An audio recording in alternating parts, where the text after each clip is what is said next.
Good afternoon, everyone. Thank you for joining in for today's second webinar of Spatial Webinar Talk Webinar series on Geospatial Fundamentals, Earth Observation and Space Technology.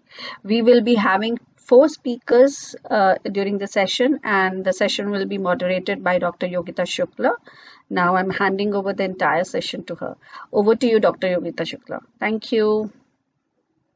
Welcome all to this webinar, Spatial Talks, as we started last month, and that was our first webinar show where we talk about geospatial technologies and the opportunities and challenges for women. Now we are bringing to you the technology series of the Spatial Talks, and this session is going to be one of the very interesting sessions, I believe, because the format for this session is storytelling, which is one of the oldest way of communication and very effective way of communication to communicate any message. We have been listening to the Panch Tantra stories or the Arabian Nights, right from the childhood.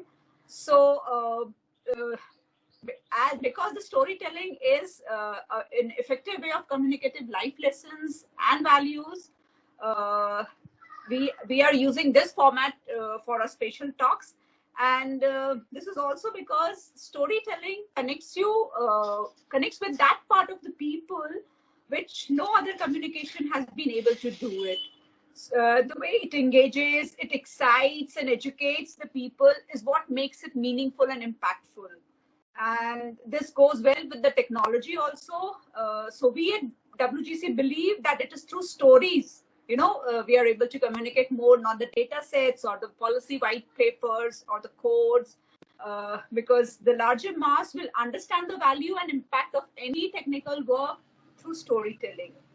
And therefore, we bring you this dialogue on geospatial technology and applications so that we can simplify the complex concepts with this business storytelling and build a direct connect with the audience. And we can see the impact of the technology in decision making and action and response to these stories.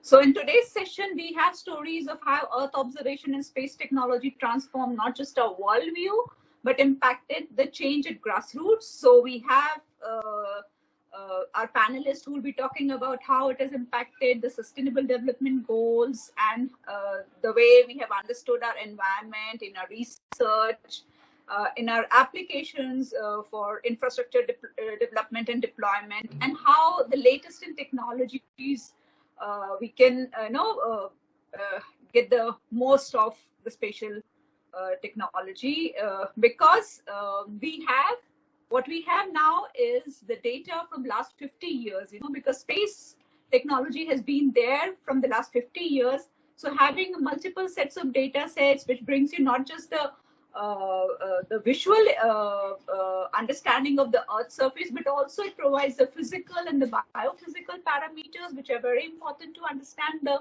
Earth processes and phenomena. So we have with us on a panel Dr. Shirish Ravan. He's head of UN Spider from UNUSA office. We have Dr. Rajshri Gothale. She's group director at NRSC, and she's taking care of outreach and other programs at NRSC. We have Mrs. Anuradha Gupta from Vihan Networks, and we have Mr. Shailesh Shankar from Maxa Technologies. So over to you, Dr. Ravan. And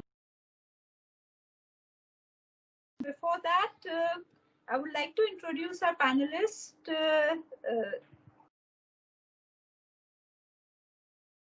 Dr. Shirish Ravan. So Dr. Shirish Ravan, he has completed his bachelor's in agriculture and master's in environmental sciences and PhD in space sciences like remote sensing from Indian Institute of Remote Sensing in forestry and ecology. And he has worked with CDAC Pune, and then like from last 20 years or so, he's been working with UN in various capacities. Started off working with Afghanistan, in UN, and then UN Spider Beijing office, and now he is heading the UN Spider in UN USA at Vienna. So over to Dr. Ravan. Thank you, Yogita. So we are not panelists, we are storytellers. That's what I understand Yes, now. storytellers. Okay, good. Thank you for your introduction, and it's good to see a wonderful panel here. So I'm also interested in listening the stories. I like this format. Uh, so okay, so what Yogita said, I'm in this field for many years, and I owe this to, I see one of the participants, Dr. Parth Sartiroy, my PhD guide, and I'm his first student. He's also there listening to our stories. I acknowledge his presence. So I will get some courage to tell the stories. Well, although Yogita said not much PPT, but I think we need some pictorial effect to mention what story is. So she kindly allowed us few slides, so we took a bit of that, and we'll try to make story very effective with the help of that. So let me just share quickly. I hope you see my screen, Yogita. Yes, we can see, very well see. Okay, good.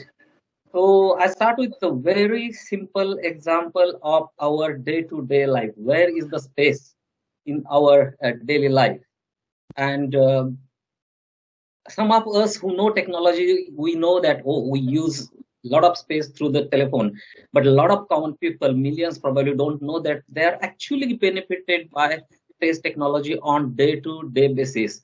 When they use the maps for navigation, they are using maps prepared from the high resolution satellite images. They are using global navigation services. When we see, let me check the temperature or whether it's going to rain today, they are already accessing information generated from weather forecasting satellites, meteorological satellites, and of course communication. That's the main thing. So we are using space on day-to-day basis, and today's space has become very important infrastructure, and that infrastructure also needs to be taken care. So when we are talking of that part, we also talk of the space weather and why we should see study how sun is changing and whether that will impact our space infrastructure, because if space infrastructure gets impacted, life on earth will collapse today. We are so much dependent on space today. So having said that, when we say that on daily basis we are using space technology, we come to the next part. What is sustainable development goal? Why it is so relevant today, and how space contributes to this? So, previously there was something called Millennium Development Goals that were from 2005 to 2015 for 10 years, and common people did not know much about it. But Sustainable Development Goals, almost everyone knows it.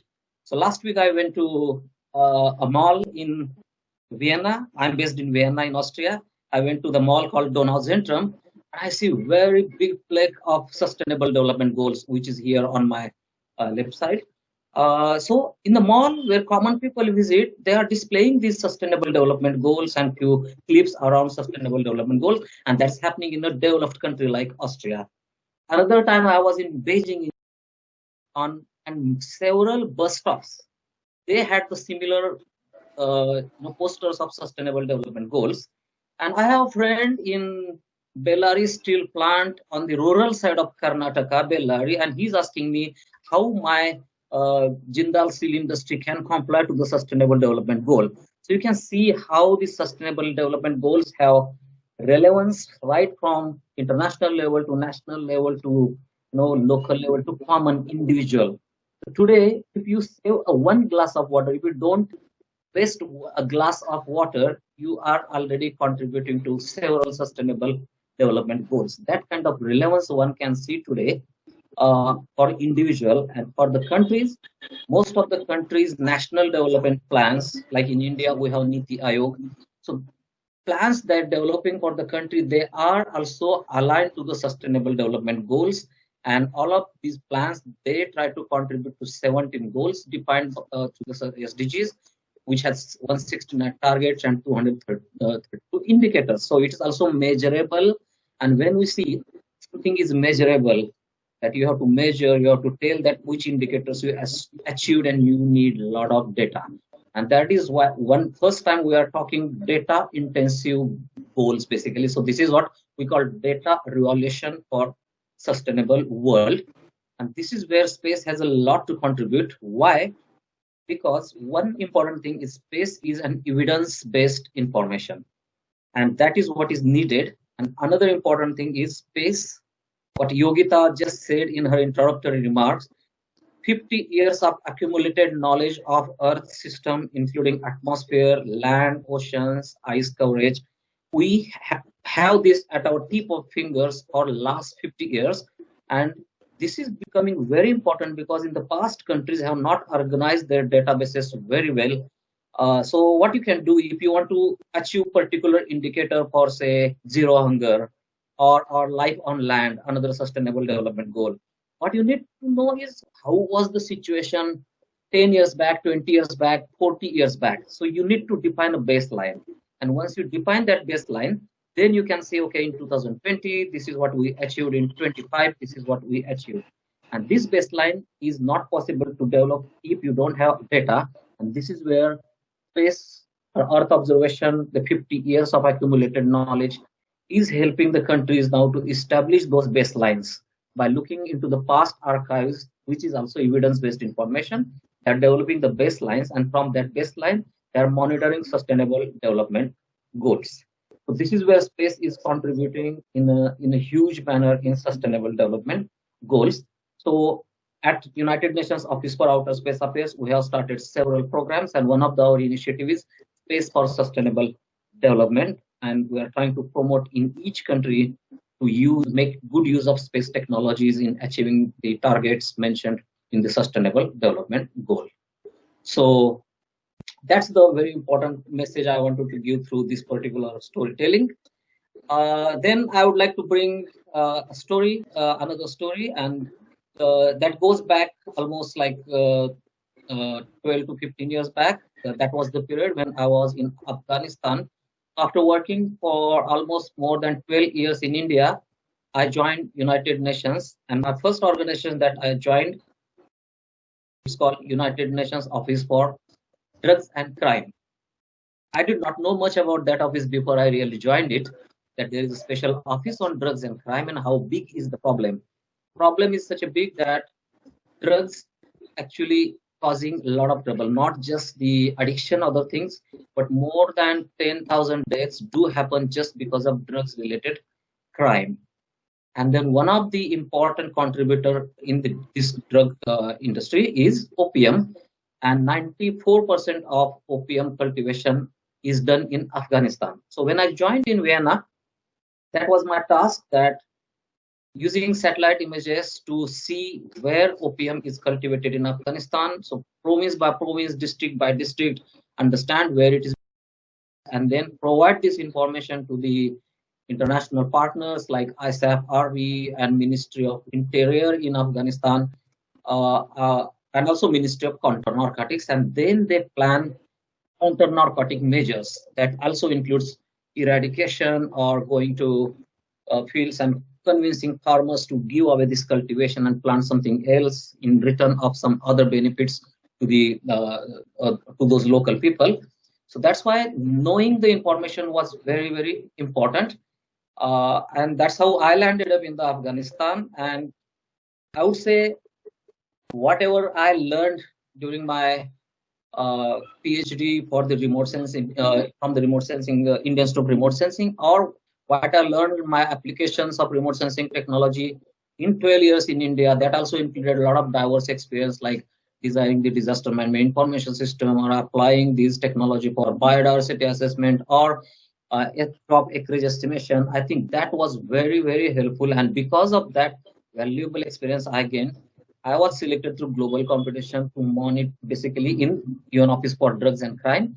And one of the most, I would say, rewarding period of my life where I gained a lot of good experience of not only using the technologies, but also working with the communities that needs us the most. And I'm happy to say that Dr. P.S. Roy, who is listening to this, he also had a opportunity to evaluate this particular project on behalf of UN, so he can correlate very well what we did there. So here we actually used to set up entire Afghanistan. We used to cover with the high resolution satellite image, not carpet coverage, but we used to mostly take the samples, and these are 10 by 10 kilometer samples of very high resolution satellite images. Prior to that, we would know entire cultivation through NDVI, or how is the cultivation situation today in Afghanistan. So active agriculture is known through the coarse resolution satellite images, and then we take the samples, and then within that, then you can clearly see this is opium cultivation, this is the drug crop, this is a wheat crop, this is also opium, but there is more freshly cultivated. This is little older matured crop or partly harvested crop. So you could understand all those things. And what you see in here is not very easy that you just have satellite image and you are able to understand how much opium is cultivated, because idea is not to just see few fields, but idea was to understand how much hectares of cultivation is done in entire Afghanistan, how much of it is converted into heroin, how much is transported to the cross-border trafficking, and what is the illicit trade and what is the illegal GDP for the Afghanistan. And that particular thing gives complete idea about what is going to come back to Afghanistan. Because if GDP contributed through opium is high, it means a lot of terrorism is going to come back, because that money, that income goes to terrorist organizations. So we had to do a lot of intensive work, take helicopters, verify your ground truths. You have to take the pictures from the helicopters, then correlate that with the high resolution satellite data, get the estimates, and finally give the information. And then every week we have to give this information on different provinces, as because there's a crop phenology. The south we get earlier crop, and north is late, and accordingly we proceed. And as we proceed, the forces on the ground, they take action of eradicating opium cultivation, and also generating awareness for not cultivating new crops. So this is first time I could relate that what I learned about geospatial technologies is contributing so much. Not so people would think, oh, we are generating numbers, but how it affects common people? It affects a lot, because this is the way people will change their lives.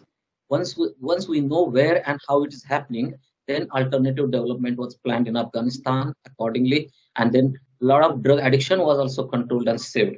Of course, this depends a lot on law and order situation, many other factors, but the information that is needed for efforts on the ground was provided mostly from the satellite remote sensing. So this was a great experience. I wanted to narrate how it really touches lives of people and make changes in the way country earns money. And so this is what I wanted to share as my story one. In the discussion, if you have any questions, I will definitely take. Another thing I wanted to say is about, I like this picture here, and while storytelling, I really love to tell this. If you are not gone to Maharashtra, this place called Tadoba Tiger Reserve in India, in that tiger reserve, there is a lake. And in that lake, there are crocodiles. Now, tourists, when they go to any tourist place, they would like to jump in the water and swim. There is I see the signboard, and which is very effective way of conveying information. And that signboard says, swimming is strictly prohibited. Survivors will be prosecuted. Now, that is so effective way of communicating the information that there is a risk. And moment you read this, I think no one will dare to go in water and swim. So they will not violate law.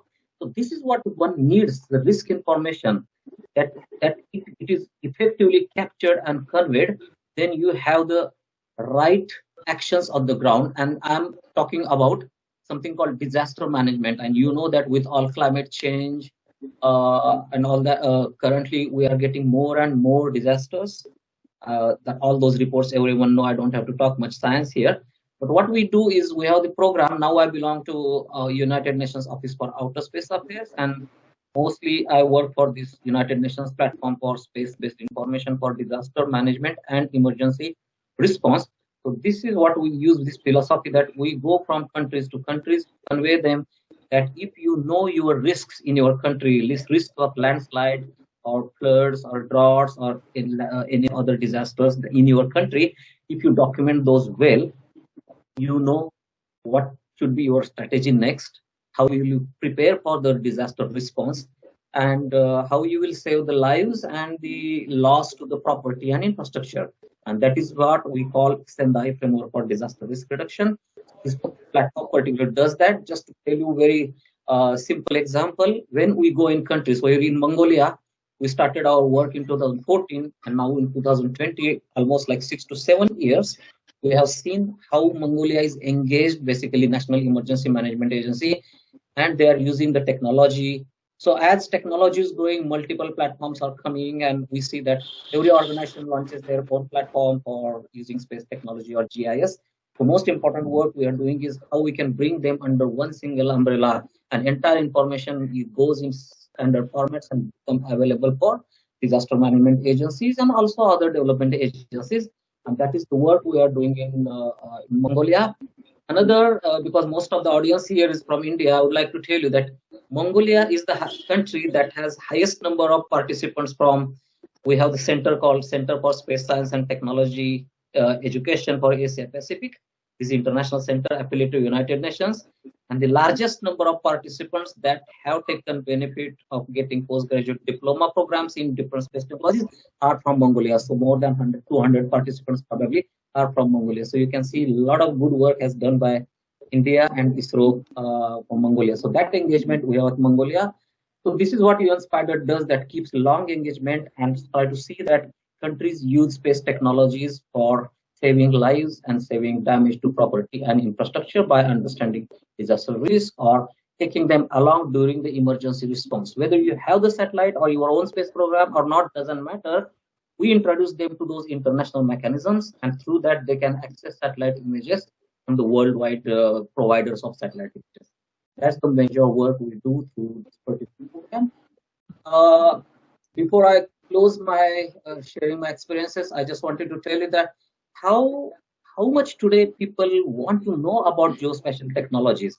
So we thought, okay, during this Corona period, a lot of training programs, capacity building programs, conferences, workshops, all got cancelled. Normally, we go to 20 countries, 15 to 20 countries in a year. This year, I could go only one country, that too early beginning of the year. I went to Turkey, and then I could not go to any country. So what is the best way? Best way is to basically launch massive open online program. So when we launched this program 4 days back on the International Day for Disaster Reduction, so that was just 4 days back, we thought, okay, maybe 2,000, 3,000, or maybe 5,000 people from the world can attend this particular program. But we were surprised to see that this program, on the 4th day after we launched on International Day for Disaster Reduction, today morning I got update that more than 20,000 participants are already enrolled from 130 countries. So even geographic coverage is fantastic. And out of 20,000, 18,000 are already taking the sessions. So this is something eye-opening experience, and we see that how much people really want to know about geospatial applications. Now, this MOOC will not make them expert, but this MOOC will show them a lot of gateways and windows to get into different resources available, whether it is OpenGIS or the open source databases or the models, methodologies, best practices, examples, case studies. So people who are interested, they can then approach, get into a lot of other opportunities that are open to this MOOC. So this is our very latest experience, and this is my very latest story, that 20,000 plus participants are attending this massive open online program on geospatial application, which shows how much people really want to know about these technologies. I think that's all at this stage, and I can come back if I have any specific queries. Thank you, Gita, and back to you. And next on our panel is Dr. Rajshri Bothale. She is presently Group Director, Technical Training, Education and Outreach Group, NRSC. And before that, she was General Manager, Outreach Facility. She has also headed the Snow and Glaciers Division, Water Resources, NRSC. And she, before coming to NRSC, she's worked with regional centers of NRSC at Jodhpur, for 21 years and also at Nagpur. And she has more than 30 years of experience of working in geospatial information and technologies, particularly in the field of water sources and cryosphere. And she has been on various assignments. On this today's special talk, she will share her experience uh, of using Earth observation and space technology for studies in Antarctica. So over to you, ma'am.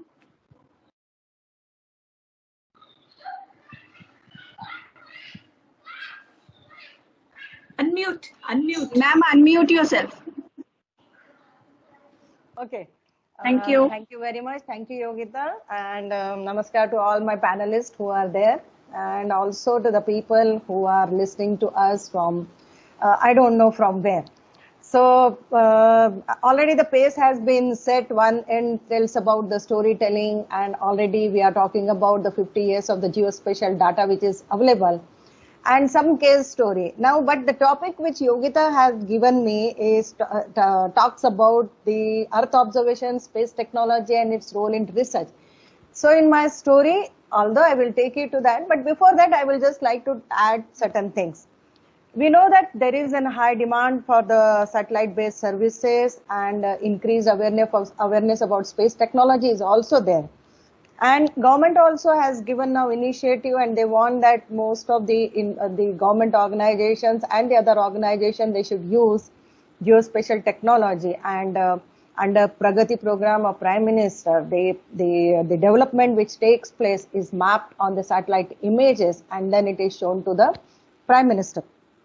And there is a need to build the capacity, because when we are talking about the utilization of the technology, we have to build the capacity amongst the people. We have to build the total base where the students and the other community will be using this technology.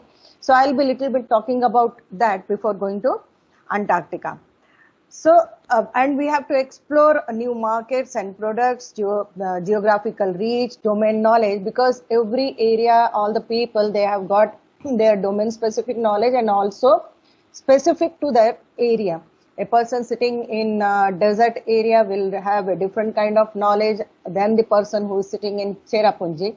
And the way they are perceiving the geospatial data and analyzing it will be totally different. Now, when we talk about the data availability at what data is available, we are talking about that. So what we are offering. So I'll just share. I'll share through my slides. 1 minute.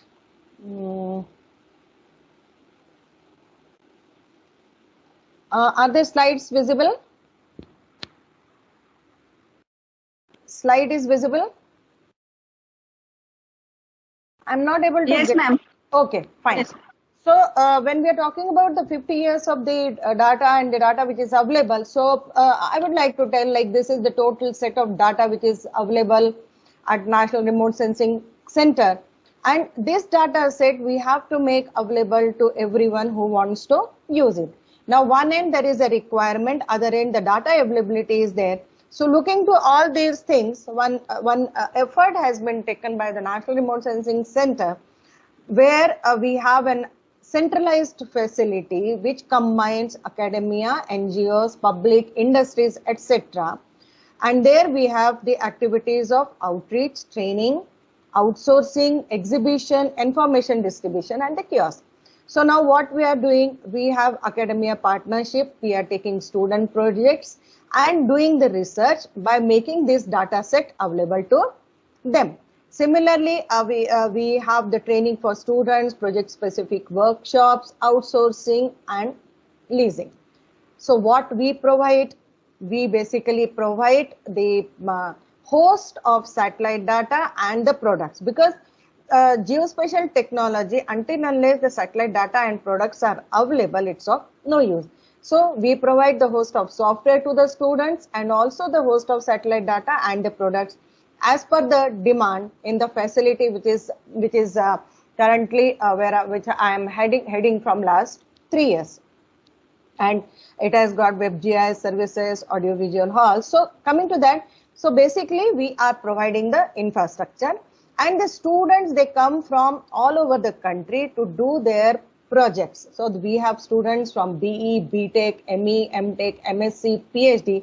And if you see in the year 2019, we have 120 BTech students, and at the same time, even 2 PhD students also came to us to do their research work. So that is what I am talking about, that geospatial technology used by the students in their research. And we get the students pan India, and we provide them the facility where they do the work, and also they publish their papers in different journals.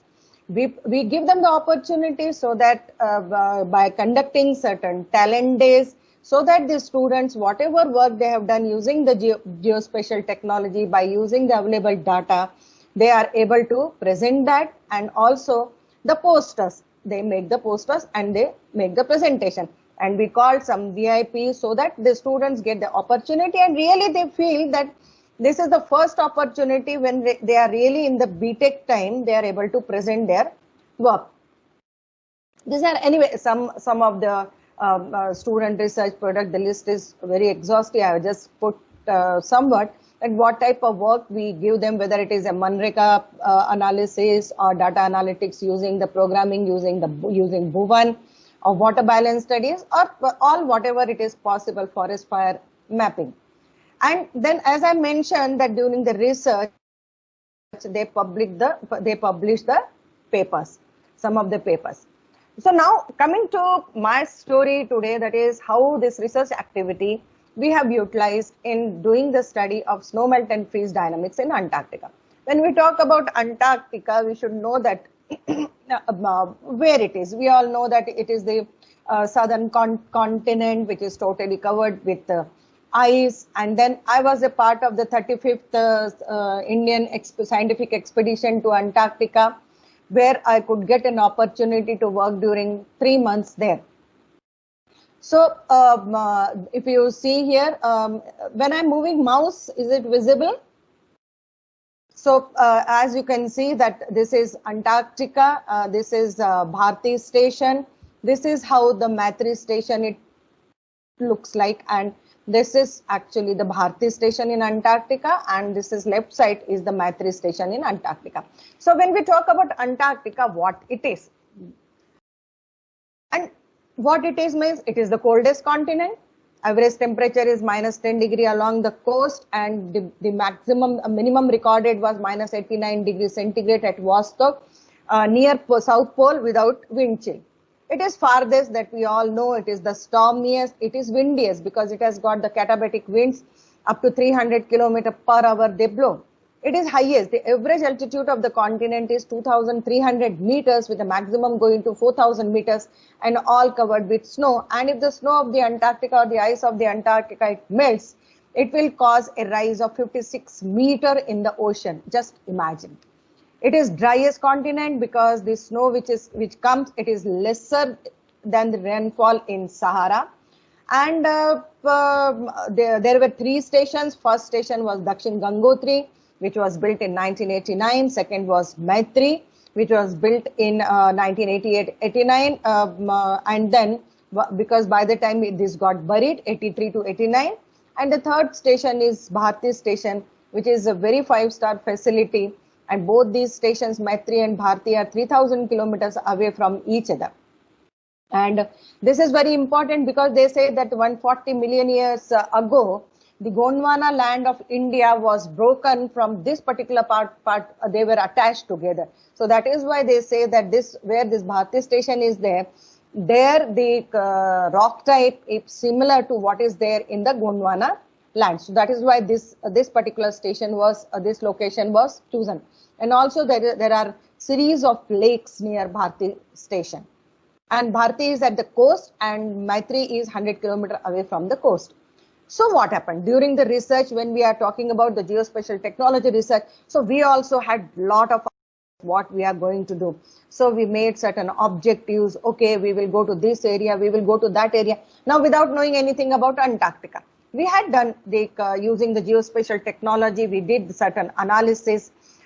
We saw that when we are talking about the snow melt and freeze, we use the scatterometer data, which is the active microwave remote sensing data. And then we saw that whenever there is a melt in the snow which is taking place, there is a change in the response of the scatterometer. So that all study we did, and then we found out at sitting at our lab where all we will go. These are the places we will go. This is what 50 kilometers. This is what 25 kilometers like. So like that, by sitting in the lab, we have decided all we will go without knowing anything about Antarctica. Okay. So this is what the base work we did. We studied different temperatures, how the temperatures are varying. Some places it is going minus 40 degree, minus 20 degree.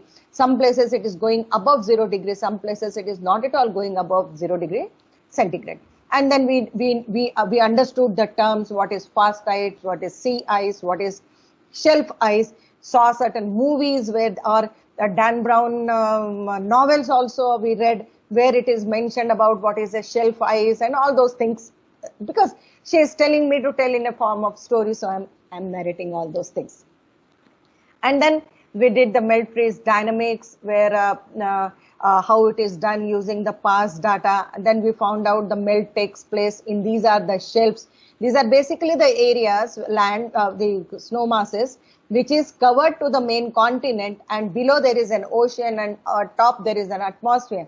And so it gets affected, it gets the heated up from the bottom and also from the top. So most of the melt takes place in the shelf areas only. So all along the Antarctica, there are a lot of shelves, and the western part of the Antarctica, a lot of melt takes place rather than the eastern continent. And our Bharati station is here, and Maitri station is somewhere here in the north.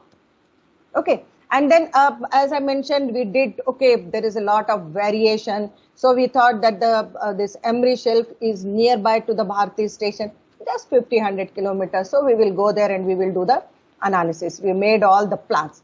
Now, when we go to Antarctica, a lot of work has to be done. It is not a simple thing. We have to first go through medical, then we have to go through physical exercise. We have to do a lot of things. Tracking has to be done, lot of weight has to be put on your shoulders, and do lot of running exercise and the walking exercise. Tent pissing, we have to work on with the ice axe and crampon, because otherwise it should not happen. Many people are there who have never seen ice in their life.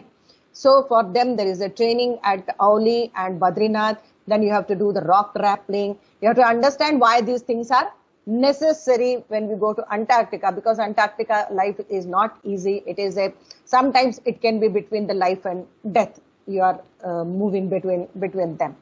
Then we go to Goa before departure, and we do the dress fitting. We have to see that whatever dress they are giving, that is properly fitted or not. We have to do the study, or we have to understand the firefighting also. And all after this, there are different ways of going to Antarctica. So Indian contingent, it goes to Cape Town in South Africa, and from South Africa we take the aircraft, and then we reach Antarctica. So this is how this is the inside of the aircraft. It's a very crude, no windows in the aircraft, because it is basically a cargo plane.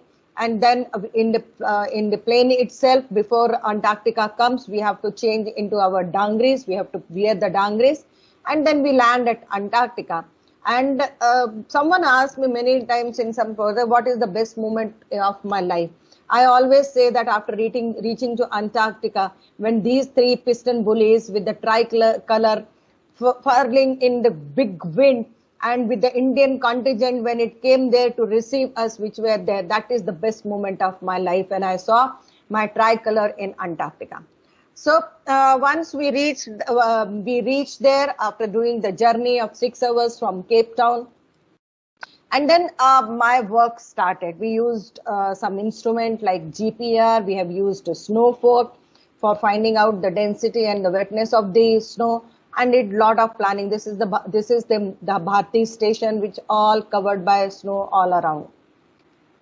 So we did we planned the survey where we have to do. Sometimes on the ocean surface. Here we are sometimes we are on the ocean surface because there is thick ice on the ocean surface, and sometimes on the continent. We go to the continent and then we did the survey using our instrument.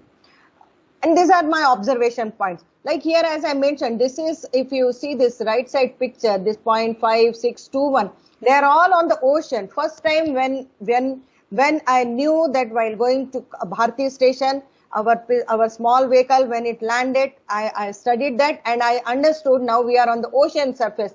I know that there is a kilometer ocean below me, and if something breaks, there is no survival. Those type of feelings are really eerie when you go to such type of places. So these are all the places where we did our survey and we for our analysis, for our research. And these are some of the observations we did, like here if you can see that these are the GPR based observations which tells about the thickness. And even we compared also, we had the observations from Russian station, and using our data, so we compared and we got very good results. We did, because since the research was there, so we could publish after coming a lot of papers based on my 1 year work, and next year when my JRF went there, so a lot of publication we could do based on the data which we obtained. But the life is full of challenges in Antarctica. There is a changing weather. Suddenly it changes. You have to go out after seeing what kind of conditions are and what kind of weather is going to be. Based on that only you go out, otherwise you don't go out. You have to arrange the survey. Now, as I mentioned, we are on the ocean surface. So now I have to put the GPR, put this, then the vehicle. If it is moving fast, it will not work. If it is moving slow, again, it will not work. You have to dig the pit. Now temperature is below, it was summer, so -10 degree it was. When you have to dig a pit, almost 1 meter pit. That itself is a very tedious task. You have to walk long distance. You have to do the climbing. There is loose snow. If one day before some melt has taken place, again it gets frozen up, so it becomes slippery. You can fall down and you can go directly below. Uncertainty of the terrain, long observation hours away from station. Then you have to carry the accessories. That itself is a big task. When you are taking the observations, your hands becomes numb. You cannot write. And if you are wearing gloves, again your keypad won't work, or your computer pad won't work. So you have to remove the gloves and then work. You cannot work for long hours. Then there are crevasses. If you see here, we were about to go inside the crevasse. It so happened once. And then basic issues will be there, because there are long outside working hours, and being a lady, and for anyone, not for a lady, for anyone, there are certain basic issues what you will do when you are outside for 5 hours to 6 hours. So these are the challenges in the field, but nevertheless very good. We enjoyed it. Extreme conditions for taking the observation. So just to show some of the views of the Bharti station and how it looks, there is no locking system here. Only the toilets will have the locks, otherwise no room will have lock. That is to keep, if someone needs something, if some other people, they can come and collect. I'll just narrate one small example. One of the Russian stations was totally engulfed in fire. People survived, but they did not have anything. So our station was very near that time. Our containers were there. They could come there and they could take whatever they wanted. It was before the construction of this station. These are the views of the Maitri station. Many times these are the containers where we were staying, the left side center picture. And many times when lot of snow will be there, the container door will be closed. You cannot go out. Then you have to call someone. They will clean the container, outside the container, like here you can see. Then only you can go out. So these type of challenges are always there. Anyway, beauty is there. You go to Antarctica, you try to see the penguins. Without seeing penguins, you cannot come back. This center picture we could not see, because that is quite far away near the Australian coast. But yes, I was lucky enough to locate 2 or 3 penguins, then seals. And it is really beautiful, no doubt about this. The continent is really beautiful. Once you go there, then only you understand. We could not go to that place which we were telling. You cannot travel more than 1 kilometer away from your station, because you are not sure of the terrain. There are big crevasses which are covered. Your entire piston bully, the vehicle can go inside. So this was all about my journey to Antarctica. One thing you can learn from the penguins, they always say, follow the leaders. One person, one penguin will go and all will follow them. And it's a land of beauty and also the uncertainty. So once we go there, then only we realize that yes, it is beautiful, no doubt about that. But at the same time, there are a lot of uncertainties. It's between life and death. Death can be just one step we put, and it can cause your death also. So thank you very much. I hope I tried to explain the research, and my students were involved in it. That is my GRF. They also went, and 1 year they have collected a lot of data, and whatever I've showed you the papers. So that is what geospatial technology. And once you go there, that's what they say now, although the satellite data is there, but going once at some places is very much necessary, because then only you realize that what kind of conditions are there and what a particular feature it needs. So thank you very much.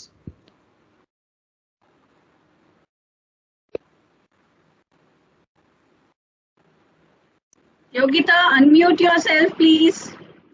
Yes. Thank you, ma'am, for this very interesting presentation and taking us to the southernmost corner of our earth. And it was really great, learning about it, because my own experience of high altitude Himalayas is similar to what your experience in Antarctica is, quite uncertain and very, very beautiful. So next we have Mrs. Anuradha Gupta. She is Executive Vice President at Vihan Networks and leading the R&D. And she is a very result-oriented professional with 29 years of rich experience. And she's leading the design development of complex technology products and solutions. And she has completed her BTech in telecommunications from Bangalore University, and then she joined the Bharat Electronics. And after serving for about 16 years there, then she came into the private sector to,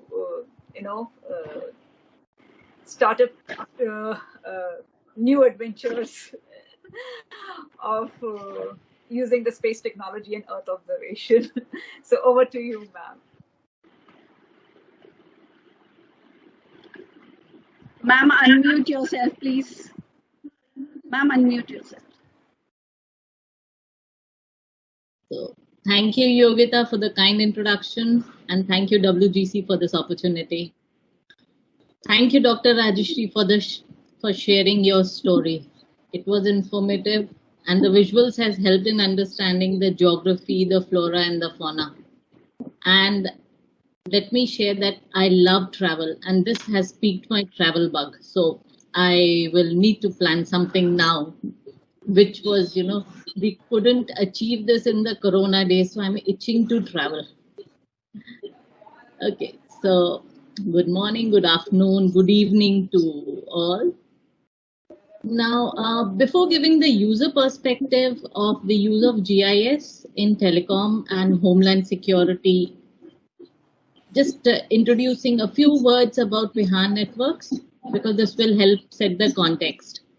So Vihan Networks Limited, VNL, is a telecom company and also in the ISR space, providing solutions for the telco operators across the globe and the surveillance systems solutions for the border security, the PIDS, which is the perimeter security, safe cities, smart cities. And in VNL, we widely use the GIS and the digital maps in mostly all of our projects. It is it's a common saying that a picture is worth 1,000 words. I say that a satellite image is worth $1 million. So we have this saying, and so we say, adopt it and save millions. Why? In telecom, in both wireless and wireline telecom, the nature of the business is such that we have to do the network planning, do the site deployment. Before that, we have to do a lot of site survey. We have to do a lot of planning. So the traditional method of network planning used to be using the paper records and the maps, doing multiple site surveys to understand the ground reality of where the tower should be, what height the tower should be, how much should be the BTS, how much we will get from this BTS, what coverage, how to plan the backhaul, whether we can use the fiber OFC there or we'll have to go for a radio backhaul, how the cabling will be done, etc., etc. And of course, the installation used to be a nightmare. Now, this all was done. It was a cumbersome process, expensive, and of course, when it required a lot of manpower, so there was a high probability of introduction of errors. Not to mention the complex project cracking and headaches of the project managers. So, with the availability of the computer-based digital maps, 2D, 3D maps, and the best part is that you are able to get the current geospatial information database. So it's very easy for you to do all the feasibility study, the site planning right from the comfort of your office without spending a single dollar. So the digital geospatial platforms we have used in planning, in designing the solution, where the assets will be placed. The maps with its raster vectors, layers, switch on, switch off, helps in easy data visualization. Very easy to plan. So, like we could on the paper itself find out what is the Fresnel zone, what will be the antenna coverage pattern in the dense foliage region or in the mountainous region, what will be the coverage, and we accordingly we plan for the RF power of the BTS units or the transmitting units. So it is our personal experience that we have gained from it in terms of reduction of cycle time, in terms of elimination of manual and it has reduced the complexity of the rollout and has increased the productivity of the field team. So telecom is a very competitive, highly competitive service industry. So this has helped in saving on the OPEX. So let me share that in one of our major deployments in India, which we did for the BSNL, for deploying the GSM network in the left-wing extremist areas of Bihar, Orissa, Chhattisgarh, and West Bengal. The terrain and the dense forest and the uncomfortable roads and the situation there was such that people would not want to go again and again there to do a site survey, and it would have taken us months. But with the use of the maps, with the use of the database, we could do it from our office, and the complete project was completed in 18 months. So just imagine, and I cannot tell you how the EO and the geospatial data or information has helped this industry. Same was the case in the Northeast also. So that is, it was, in Northeast, I want to share one thing, that when the sites were installed, it brought smile to the people there. They could use the telephone right from their home, which they could not earlier. They had to go all the way to some place and travel about 1 or 2 kilometers by foot, and then they were able to use the telephone. Now they are connected. So GIS or satellite is bringing communication to the people. It is touching their life in every remote corner of the world, not only in India.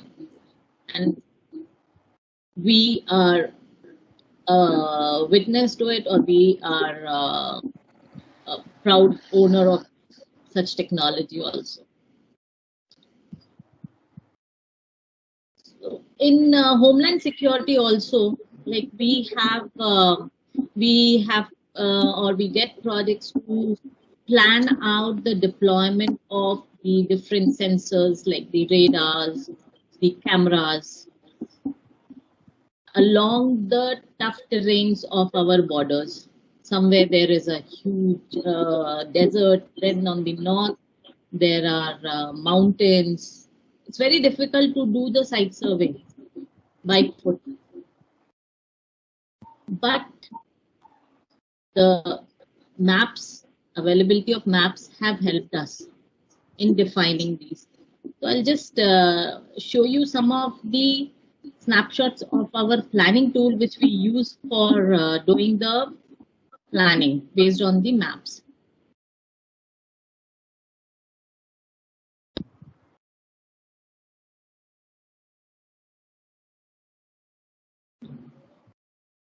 Is my screen visible? Yes.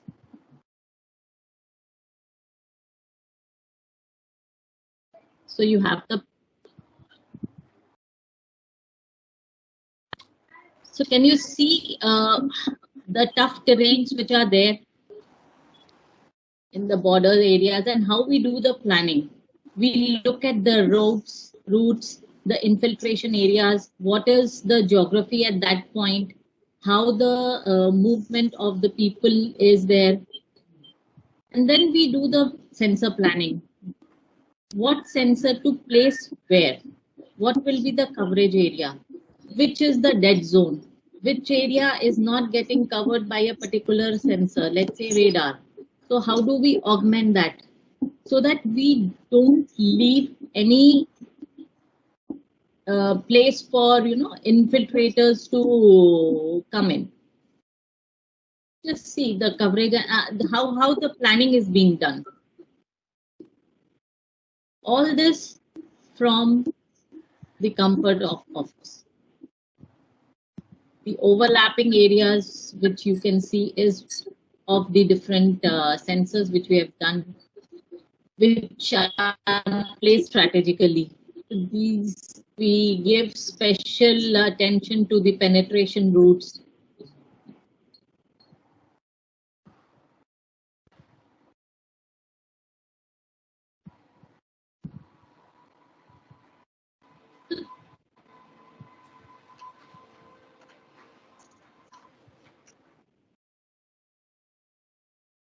So this was just to give you an idea of how the GIS is used in the homeland security.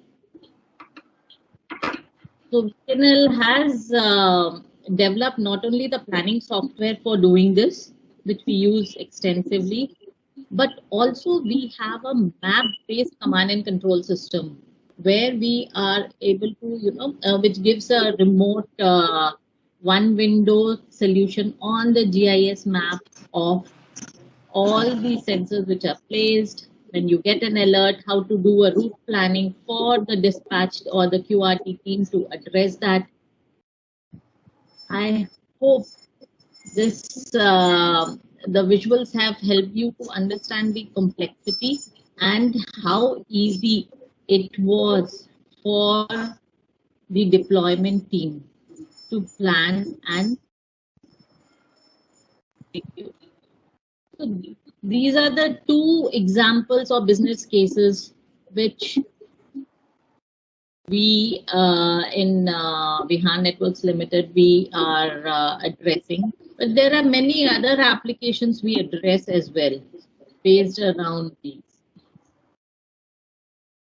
And this is on the business point of view from VNL.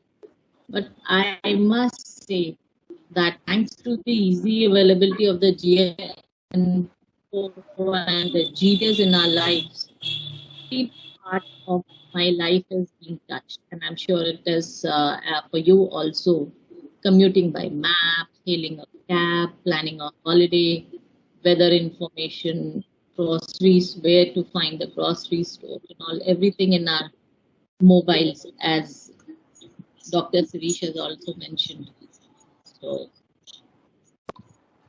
thank you. Thank you, and back to Yogita. Yeah, thank you, Anuradha ji. And now we have Shailesh from Maxa Technologies, and Shailesh has been in this industry for almost 25 years or so, and he has been with various geospatial companies in different capacities, and today he'll be talking about how the latest in technologies, the satellite imaging, combined with the power of AI, machine learning, and deep learning, it is transforming our lives. So over to you, Shailesh. Thank you, Yogita. And I really don't, at the moment, hearing the other presenters, honestly, I'm in a mood to just sit and listen more rather than present. But nevertheless, Yogita will not forgive me if I do that. So Yes. let me continue. So primarily, if you look at the space, and we are in an extremely interesting time. So when we started we spoke about 50 years of the data that has been accumulated. But if you focus purely on the high resolution data, this is relatively new. In 2020, we exactly finished 2 decades. We had launched Iconus. That's the first sub-meter, very high resolution data in the year 2000. And then 2001, you had the QuickBird, which was a 60 centimeter sensor, which had gone up. Now, there was a lot of, lot of stuff which went into sending these two satellites, a lot of failures. If you speak to our CTO, Dr. Walter Scott, you will get many stories of resilience, stories of persistence, stories of how they had to keep going failure after failure, but still push through. And in fact, from a story perspective, QuickBird was the actual satellite which went into space was the third one.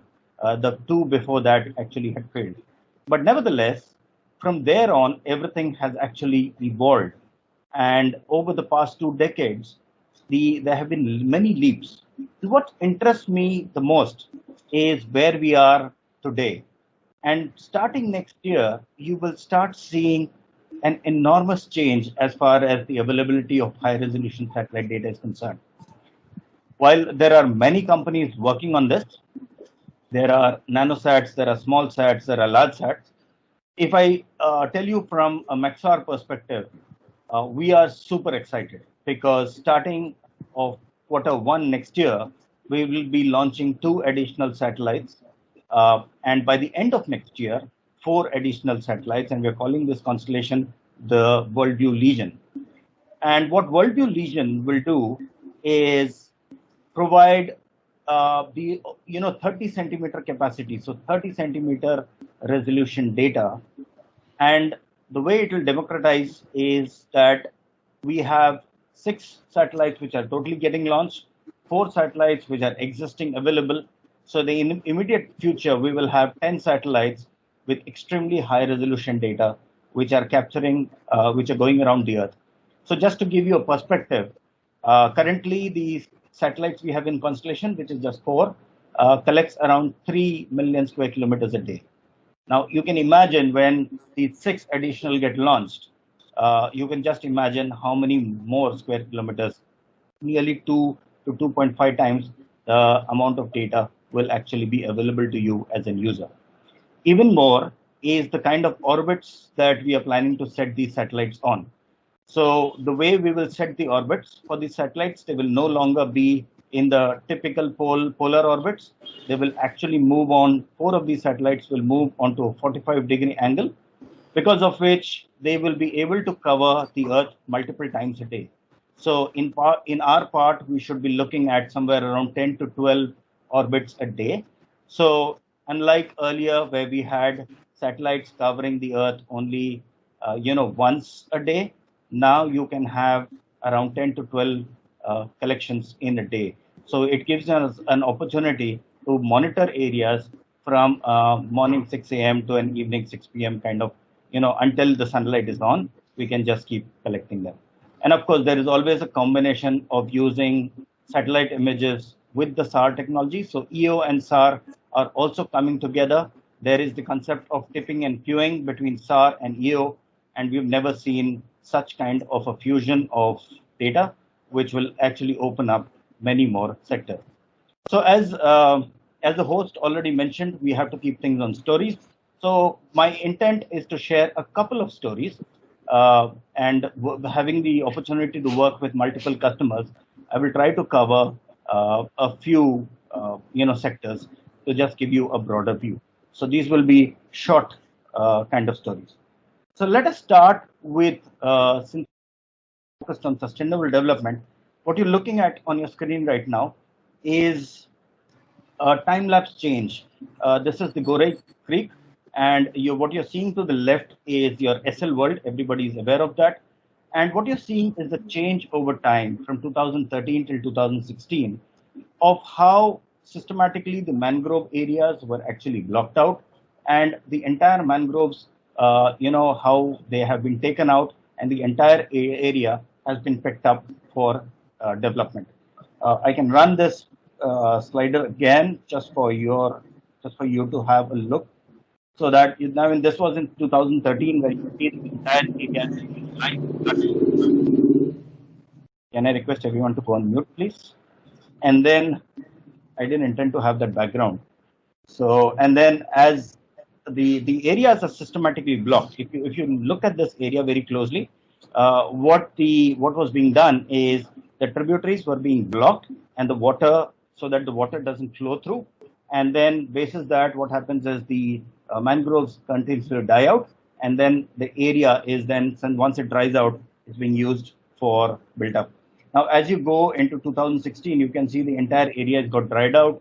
You can see how the construction equipment, right from the earth-moving vehicles to the dumper trucks, all are there to do all the construction activity. Now, if you want to look at the place going now, this is the area in 2020. So this makes me wonder, why on earth did we actually acquire this land? I'm sure if we had acquired this land, it would have been for a purpose.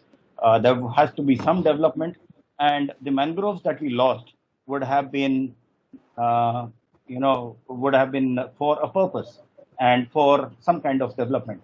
But if I look at the area, this is March 2020, so this is very, very recent.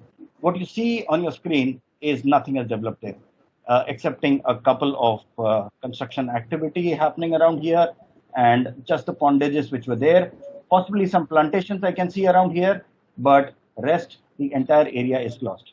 So this begs the question of what exactly happened to this area. And of course, on the sidelines, you can see SL World. One of their tanks is, the water parks has gone all green, which obviously shows that not much people, obviously people are not going there, and the lockdown has impacted them. They are not maintaining the water body as well. So that's primarily the reason why it's gone green. So some interesting facts around that. Now, if you move ahead, let us see another example. Now, this is an example adjoining to the same place where you can see an open area, and you can see the areas where, again, near the mangroves, water has been, they have bunds in which they're collecting the water. As you know, there are a lot of salt pans which have been, left not being used right now. There was the news recently about the Mumbai Metro is being moved from the RA colony area, and that's going to an area where there's a abandoned salt tank. So I'm sure it's something similar to this. But what you can see is over time how this area, how this water is actually degrading. So what you see here, and let me zoom this a little bit, is you can see the entire area. There's a circus which has come in that area, and they're basically using that complete area for a recreational purpose. But the impact of that is all that effluent and all that sludge is getting into the water, and that is clear by the amount of algae that is growing in. And so this is how satellite images actually help you monitor the area. It can help you over time. So we were seeing a difference between 2016 to 2017. You can see how the impact has happened. Now, you remember there was a lot of controversy, or there are many controversies when, when the riverbanks are being used for such kind of recreational activities. This is just a small example, but this gives you an example of how, when large activities such as this happen, you can actually keep monitoring over time and see, the actual impact on the rivers, actual impact on the area adjacent to it, and what this event is actually doing to our resources right now. So this is a zoomed up version of the same area. Let me go to another example. Now, plantations, and we have a big commitment as far as the Paris Agreement is concerned, and our government is really pushing hard for us to meet that commitment by the mid of the next decade. But some of the facts that happen, and it's very important that we very systematically monitor what we are actually doing. So here's an example of the Campa plantation happening. For those who are not fully aware, Campa is a funding mechanism where any land which is not used for in any project which uses forest land for non-forest purposes has to provide a compensatory amount, which is being managed by Supreme Court, and it's called the ad hoc Campa, which has been set up. And these funds are then given to the state so that they can use these funds for plantation activities and basically do a compensatory activity, that all the land that has been used for non-forest activity can now be used for, to develop the forest and to compensate for the loss that we have done. Now, as for this, and I have taken some inputs from a portal called eGreenWatch. This is a portal which maintains data for these for all the activities that is happening. And if you notice, there are two pictures out here, and this was plantation activity which was taken up in a college premises. And what has been done is, as per the claim, if you see in the bottom here, you can see that they have actually done some tall plantations, and this was completed in June of 2020. So June 2020, when the data was updated, so I took an image of May 27th. And you can see the pits out here, right? So the fittings have been done. So that obviously tells you that, hey, plantation activity is happening. So it is not that they have not done some work. So you can cross-verify the data which, is coming from the actual ground level. You can have pictures attached with this, but the satellite images tell you much more. Pictures, when you take from different angles, cannot give you the full story. But when you take the satellite image, it gives you the complete story of what actually happened.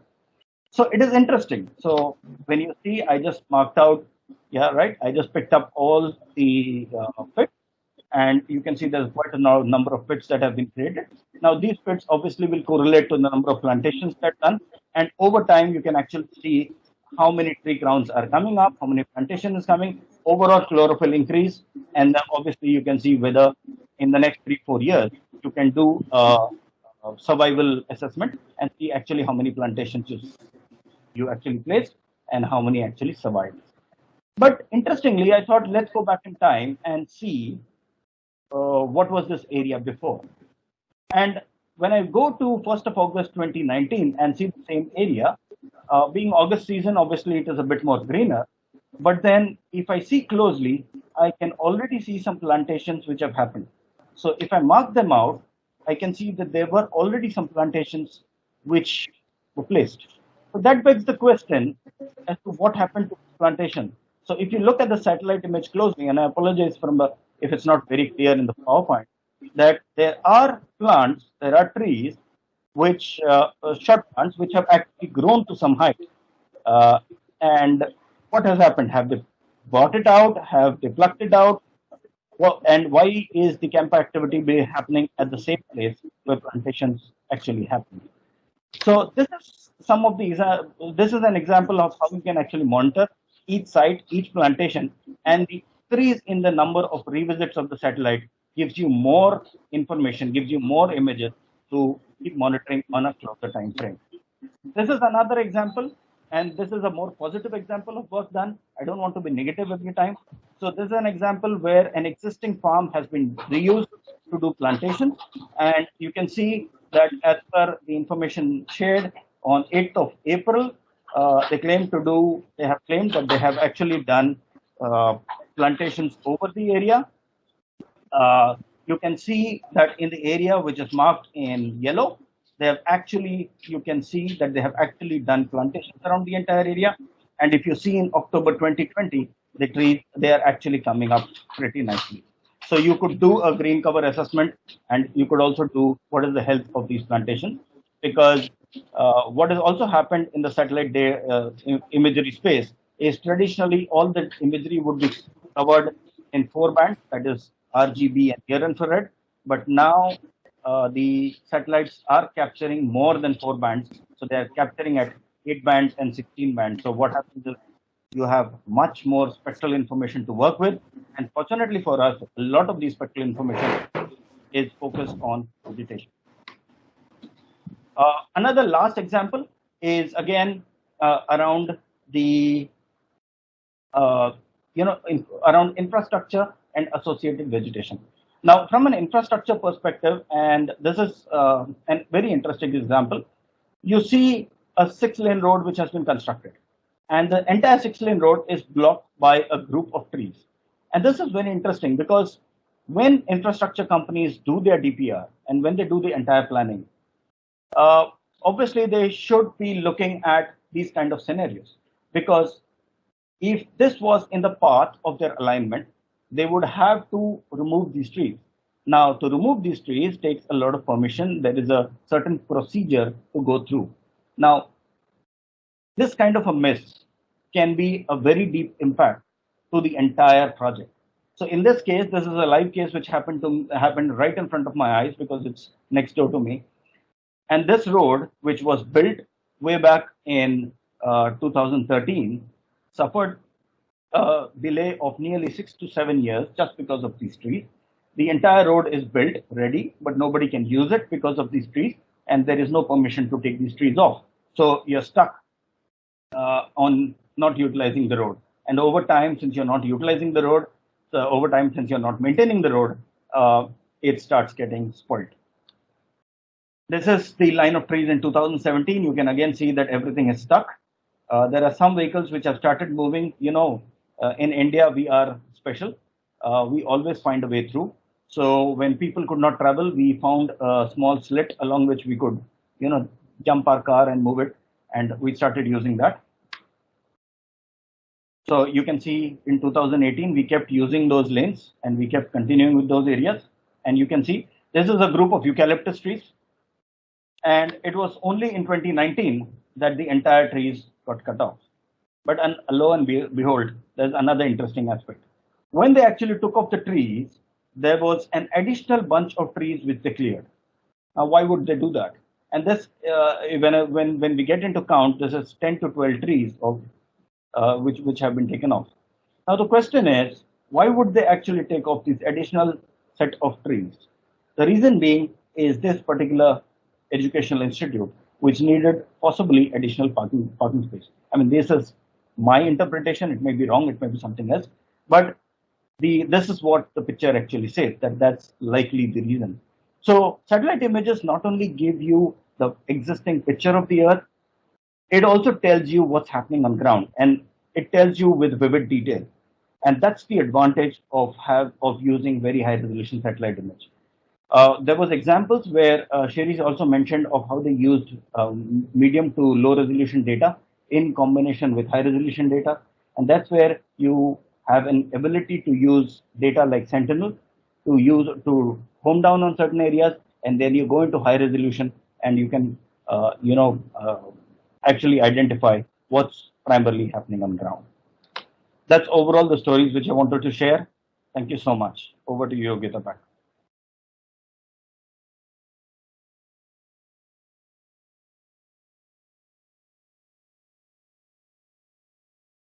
You are mute, Yogita.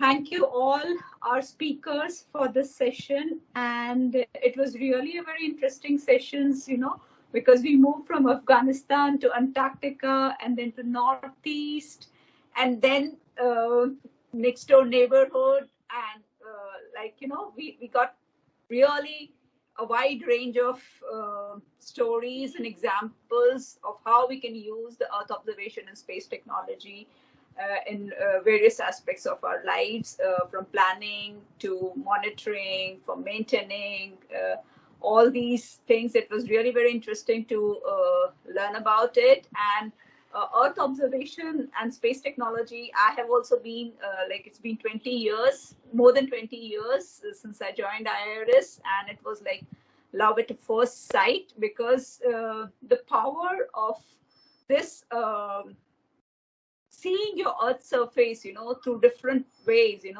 and not just, the visuals, but if you can also, through the signatures, through the spectral signatures, you can also do the physical and biophysical parameterization, which is very important to, understand the processes of the Earth systems.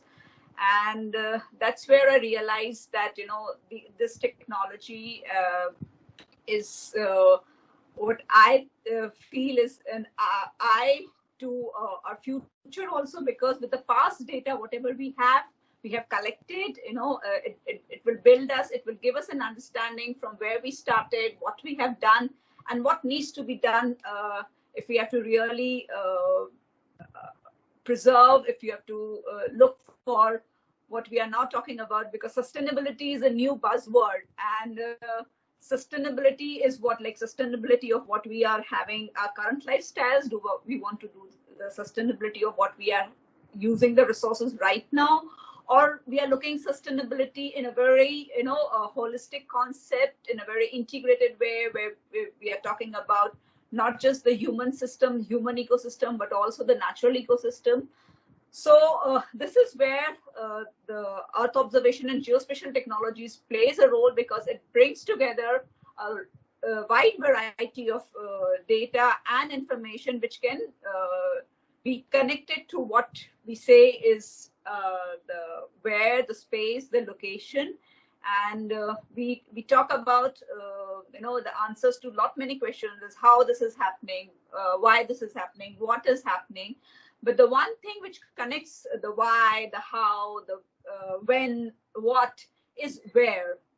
So we open this discussions to our audience, and we would like to have few questions from the audience if they want to ask from our panelists. So if we we would request our participants, if they want to ask any question, they can unmute themselves and they can put up their question, or they can write up into the chat box and we can take it up from there.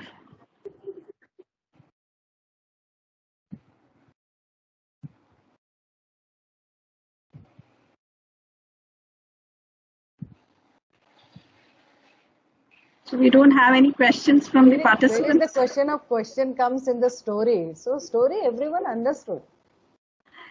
No, but if someone has like query with regarding to the story also, no, because the questioning mind never stops, because I have a few questions, like when we are using satellite images across the geospatial workflow, the role is basically more for planning, and so we can do a planning also. Like before visiting Antarctica, how you use satellite images for your planning.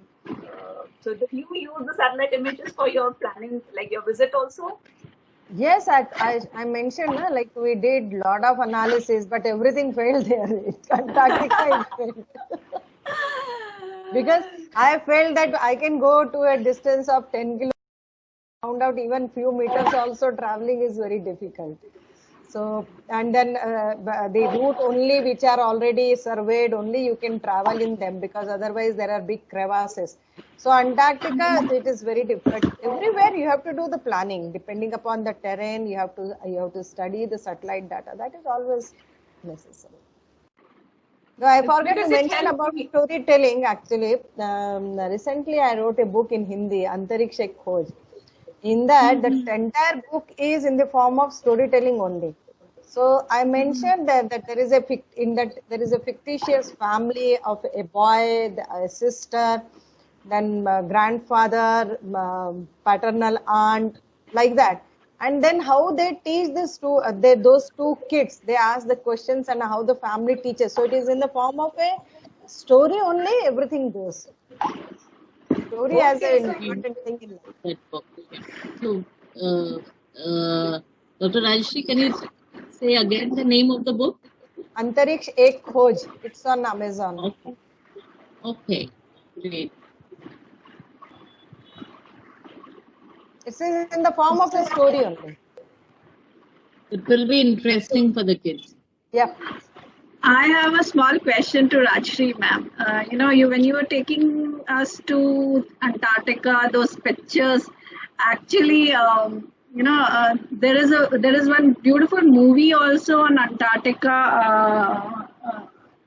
It is Eight Below. Yes, Eight Below. Yeah. So it just reminded me of that, and I can just imagine, what must be the hardship on Antarctica with kind of the weather conditions, and definitely it's an interesting subject area to go to Antarctica, because I don't think so there is a beautiful place other than Antarctica on the earth at this moment, where it is land of beauty and uncertainty. But I find this term. But I do understand there is a little bit of a climate change impact, which is also impacting the entire continent out there. Right now we can't say like this, because it is a fluctuating. Whatever studies we had done for 15-20 years with the available data, it shows that 3 years there will be there, then again 1 year will come where the temperature will again go down. Again there will be more temperature. So like that, it is a fluctuating. There is a the cyclic curve is there. So you can't say like that, particularly for Antarctica. Yeah. But not for Arctic. No, even for the high altitude Himalayas also the same kind of situation is there, that so we have to really look into a lot of time series data, and this is where the Earth observation really comes into picture, where we have an year-on-year data, and now with like Sentinel and with 20 years of data from Maxar, we can really get into a time series analysis of how the year-on-year changes are also going, because climate change is a very very vast topic also, and quite debatable also. So we just can't say, like with because if we talk about geological ages, in geological age, this time is just not even a fraction of nanoseconds what we are talking about. But yes, when we see it from an ecological and an ecosystem perspective, there are obvious changes which we are observing in terms of the species distribution, the species composition, and this is very alarming, because we all are very interconnected. All the systems on this earth are very interconnected. So if there is a slight change in some species somewhere, it is going to impact the other areas. Climate change is a very big topic, and particularly if you talk about whether rainfall or temperature or the high intensity of rainfall or the extreme events, they are totally altogether a different ball game. And then a lot of studies are being done where The reports also, IPCC report also says that the extreme events are increasing nowadays. So, and that all we are observing also. Every places we will find the sudden, like 3 days back in Hyderabad, the rainfall was 280 mm in 24 hours. So, this kind of events are increasing all over the world. So that is altogether a different time of discussion, and then I think that requires another panel discussion on climate change. Our next webinar on Spatial Talks is about geospatial technologies, building resilience in a climate uncertain future, and that's what we'll be talking about, because that's a very apt subject, and we need to discuss about it. We need to understand, that climate change is not a very straightforward thing. It is a kind of observations, and we are feeling the changes, because earlier there used to be a rhythmic, there used to be a cyclic process of climate. Now it's getting more and more erratic and uncertain, and that is what is alarming, because the uncertainty which it is bringing, is what is we need to understand. And as we shared, the is all about maintaining and restoring the balance, the homeostasis, as we talk about in ecosystem and ecological studies. We say that our Earth and the universe, which we are connected, they are in a balance with each other, and we need to restore the balance so that, we go on into this sustainability thing. So the maintaining the balance is all about sustainability. I have a small question for Salish. Yes, ma'am, please. I just want to know what is the latest resolution of imageries coming up from digital globe, because last what we heard was 0.6. Is it? No, so things have moved on quite considerably. And right now what is available is the resolutions of the best resolution which you can get is 30 centimeters. Okay, great. So that's basically 0.3 meters, and that's very unique. We obviously had an opportunity when we were having lesion to go below 30, but then you're always trading off between the amount of area that you're collecting, that is basically the swath width, versus the resolution. So we realized that 30 is a sweet spot where you get sufficient resolution as well as you're getting sufficient coverage. And then with multiple satellites, that's where you go. So as of now, we can provide 30, 40, and 50 centimeters. And technology is moving ahead. So there is also some works on a machine vision algorithm which can improve the resolution. So this is kind of a resampling method, but a smart resampling method where you can take the 30 centimeter resolution down to 15. So you are adding pixels, but you are adding pixels in a smarter manner. So you are obviously what the sensor can't see, you cannot add data to the imagery, but whatever the sensor has captured, you can make it much more sharper and better looking. So, and how many spectral band it has, most of the images? Because most of the sensor now have 8 bands. So they are coming with 8 bands. Yes, Worldview 2 and Legion will have 8 bands, and apart from the red, blue, green, and the near infrared, you will see bands basically coastal. You will see yellow, you will see red edge, and another near infrared 2. And Worldview 3 has an additional 16 bands in the shortwave infrared.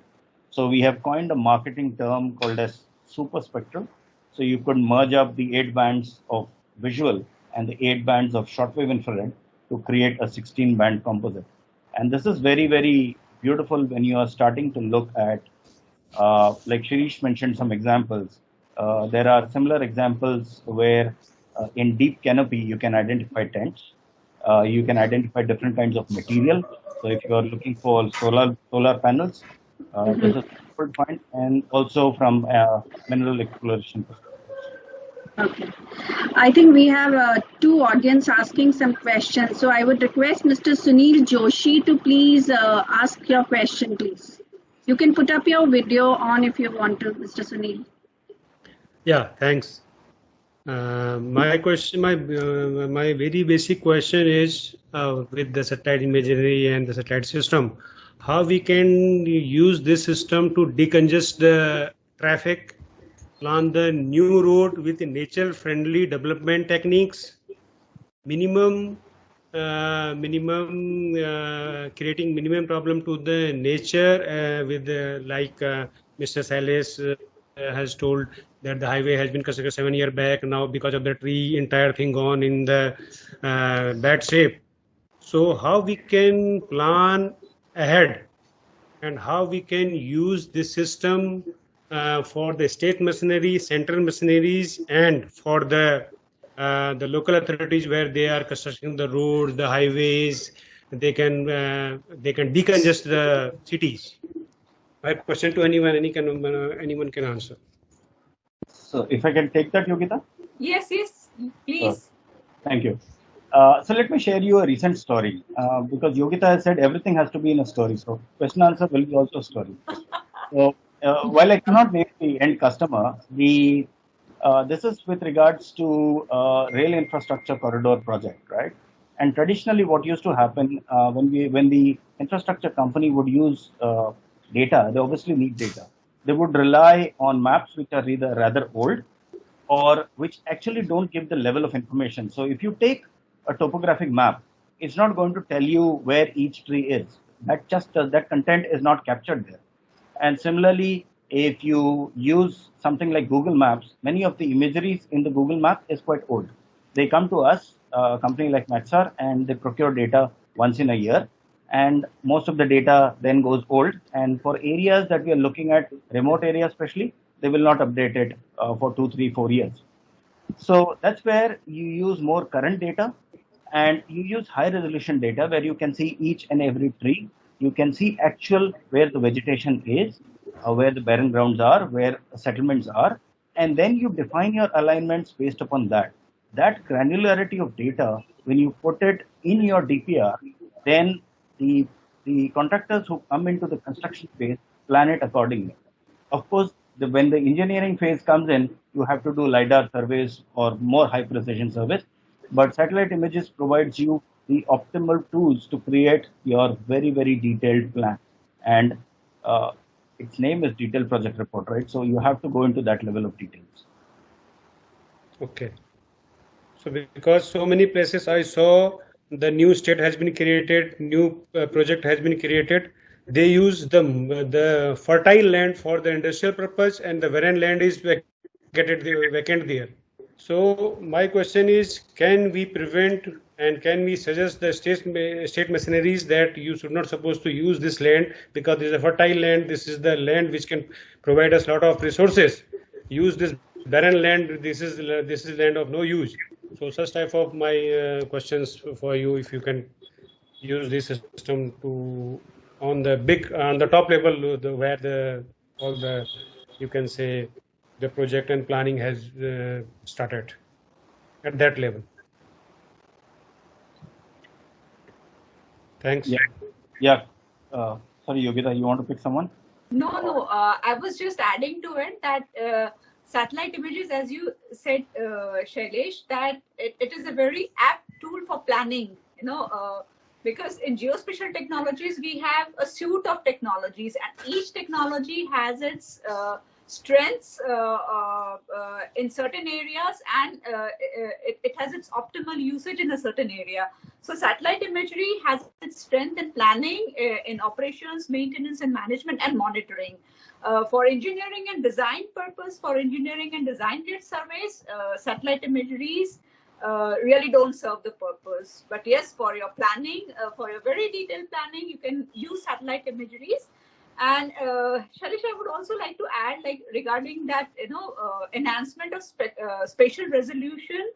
That is more of an image enhancement technique, because you cannot go beyond what you have really captured, and this is one of the things which most of the satellite data providers are doing. They are capturing at say 70 centimeter, but they're saying that it is the resolution resample at 50 centimeters. So it is not the actual resolution, which is a 50 centimeter resolution, but it is a 70 centimeter, which has been photoshopped.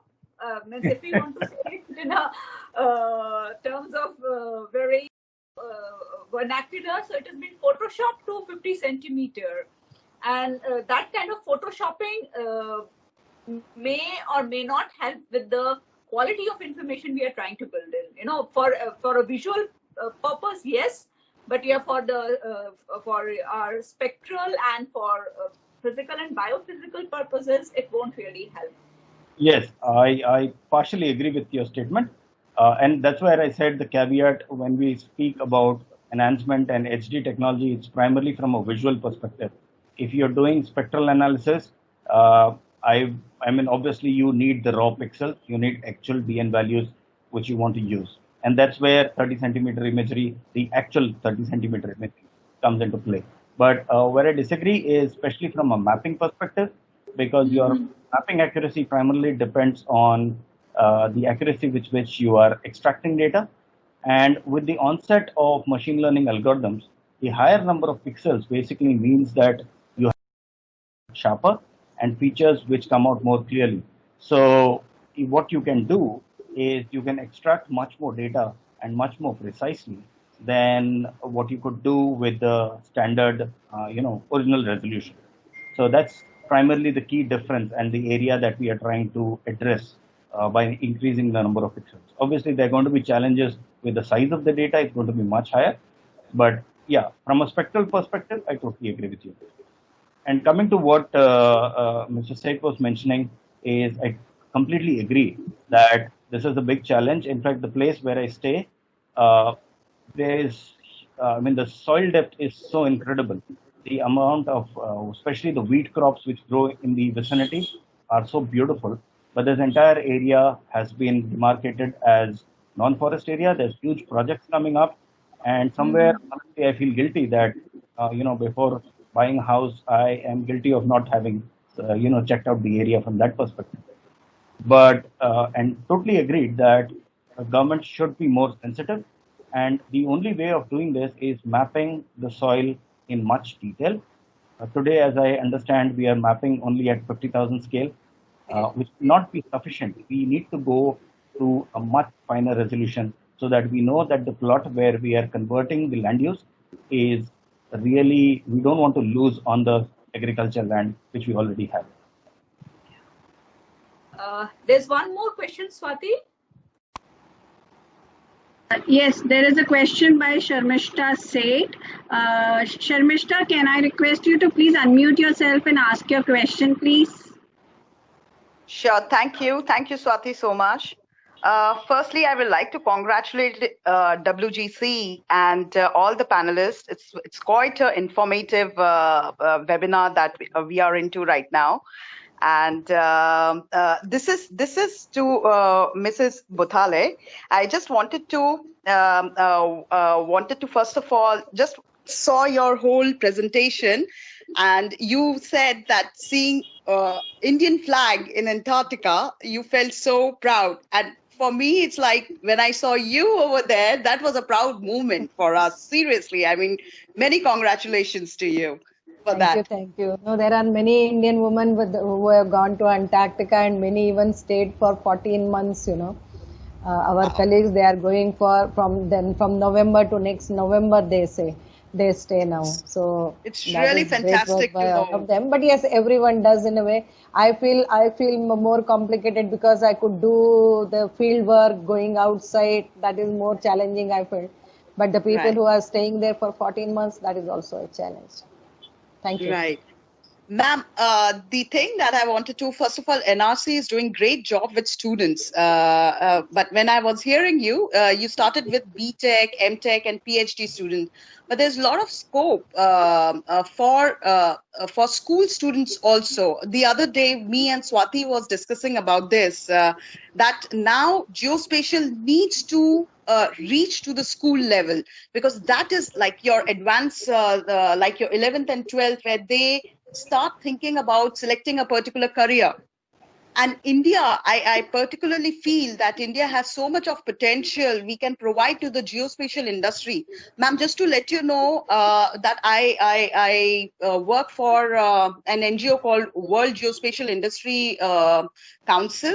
And we have a committee of academia over there, and it is global, basically we talk about. And over there we talked about like how much potential India has to offer to the world with regards to providing skilled labor or skilled professionals in this particular field, so I really feel that we should now take initiative to reach out students when they are in the school. At least they will come to know what exactly, because these are very technical, and when they go into higher studies, then only they can make the choices in their field. So this is what I feel like. Yeah, I'll Thank just add, actually, I did not, if you see the outreach facility, we had total 4 activities. One of the activities is outreach. I'll tell you, last 3 years, after which we were inaugurated in June 2017. From that day onwards, almost under Vikram Sarabhai Centenary Program, we could reach to 2 lakh school students. And every day, I get 120 to 150 students of different schools from all over the country, not only from Telangana or Andhra, but from Maharashtra, from Delhi, from far corners also. The students, they come there, we take almost 2 hours, we spend with them, we tell them about ISRO, we tell them about geospatial technology, sometimes remote sensing, sometimes GIS, we show them our exhibitions, we show our bus. So that activity we are doing out in a great way from last 3 years. And also for the school students also, like I don't know if you are aware, there is a school Bhuvan is there, which talks about the geography lessons for class 9-10 students, and it is incorporated to an NCERT also. So outreach, because since I was given a specific topic of research, I took today about the student projects. But we have outreach, that is one of my major work which I do. So daily, and now I have a new building which has come up, and once it is operational, the number of daily, I can take almost 300 students daily, and I get that much demand from the schools. All school students, right from 5th class onwards, and I have to entertain a 5th class student also, and a class 12 student also, and an engineering college student also. I have to explain the technology to a class 5 student also. That is a challenge for me. I'm sure the level must be varying from a 5th to the 12th to the PhD level. That's for sure. But there is an elective subject, what Swati informed me the other day, and she said that there's an elective subject that 11th and 12th has, GIS, but most of the school is unaware of it. And they don't really teach this particular subject in most of the schools. I think it's time to reach out to the schools and tell them that there is this subject, and we can offer, and we can provide proper teachers, proper educators in that particular field, where they can go, I just feel that yes, I think because 11th and 12th is something where they really choose the direction of their career that which they want to go in. So it's good to introduce them in that level, basically. Nowadays, it is being introduced at many places, like in law also. Now we have here in law, we have introduced one elective course where they can study geospatial technology for law. So slowly it is going on, and everyone is trying. Thank you. Thank you so much, ma'am. Thank you. Any questions, Swati? Any more questions? Unmute.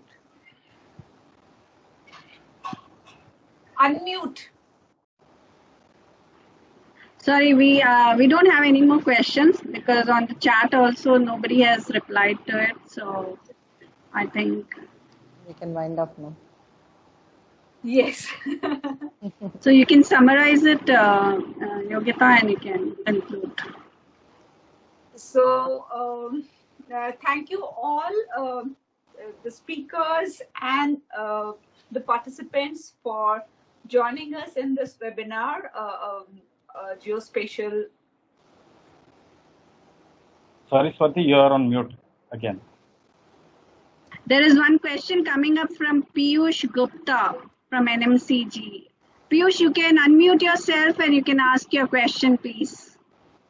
Hello, thank you, ma'am, for giving chance to me.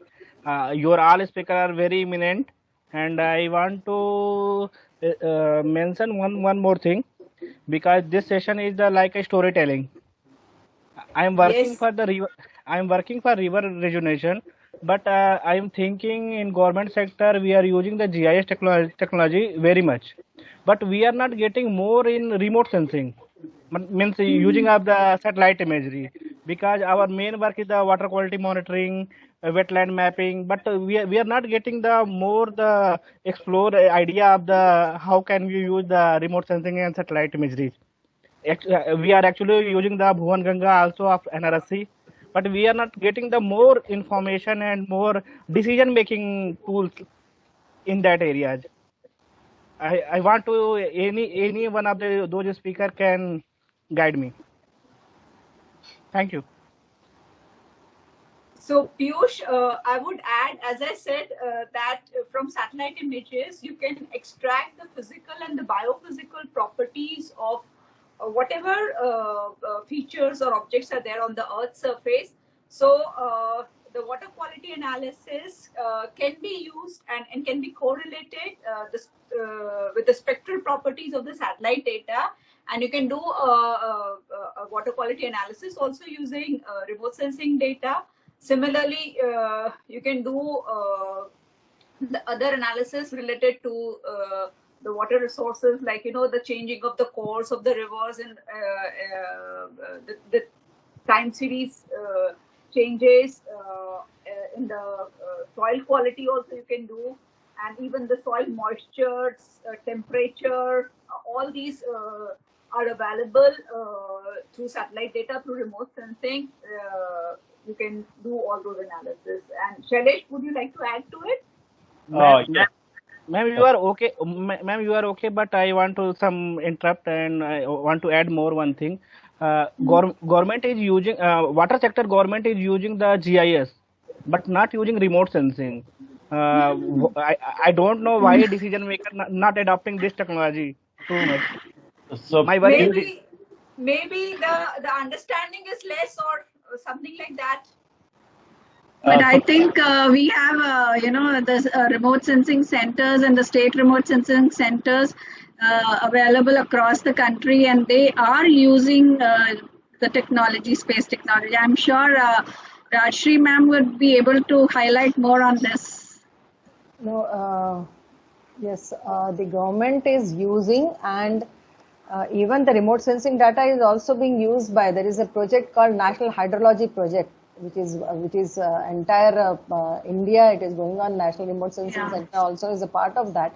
In that, lot of remote sensing data is used. One of the objective is glacial lake monitoring. That all is being done using the remote sensing data itself. Then we have the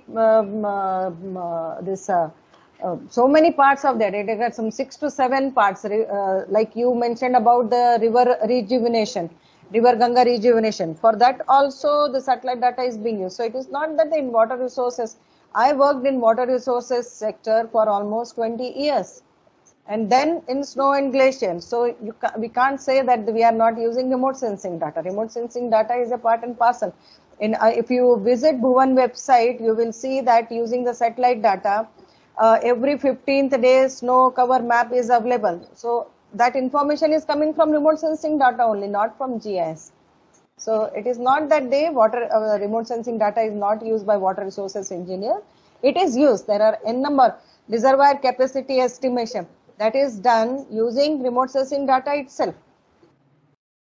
Any field you take, monitoring, command area monitoring.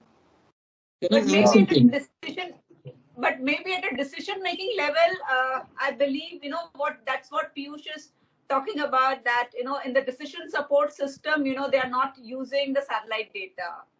So maybe they're using in the research studies. Yes, Shri, go ahead.